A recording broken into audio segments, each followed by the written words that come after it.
ক্ষমা করে দেন মানুষকে, আপনি সুখে থাকবেন, শান্তিতে থাকবেন। আমাদের হয় চলতি পথে আমাদের বন্ধুদের মধ্যে বা আমাদের প্রতিবেশীর সাথে বা আমার কলিগের সাথে বা আমাদের সমাজে অনেকের সাথে অনেকের নানা সময় এমন বিভেদ ঝগড়া এটা তৈরি হতে পারে, ফলে মনের মধ্যে ক্ষোভ, অশান্তি, ইভেন জেলাসিও আসতে পারে। কিন্তু এটা যদি আপনি কারোর প্রতি যদি রাগ, ক্ষোভ এটা পুষে রাখেন, ইট বার্নস ইউর সেলফ ইনসাইড, এটা ভিতরে আপনারা জ্বালাবে। যারে হিংসা করতেছেন, যার ব্যাপারে ক্ষোভ রাখতেছেন, এর কোনো ক্ষতি হয় না। ক্ষতি হয় যে এই ক্ষোভটা লালন করে, এই রাগটা যে ছেড়ে ফেলতে পারে না হৃদয় থেকে, যে মন থেকে মানুষকে ক্ষমা করতে পারে না, সে কষ্ট পায়, অশান্তি নেমে আসে, দুঃখ নেমে আসে।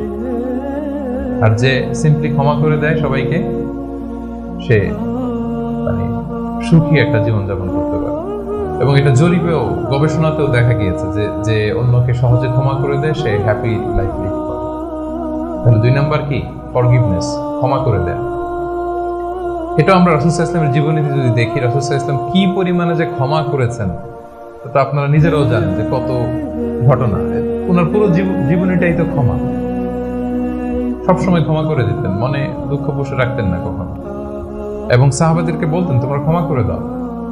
এক সাহাবী এসে বললেন, ইয়া রাসূলুল্লাহ, আমার তো অনেক কৃতদাস, ওরা শুধু কাজে ভুল করে, ওদেরও কি একটু পানিশমেন্ট দেওয়া উচিত না? রাসূল সাল্লাল্লাহু আলাইহি ওয়াসাল্লাম বলতেন না।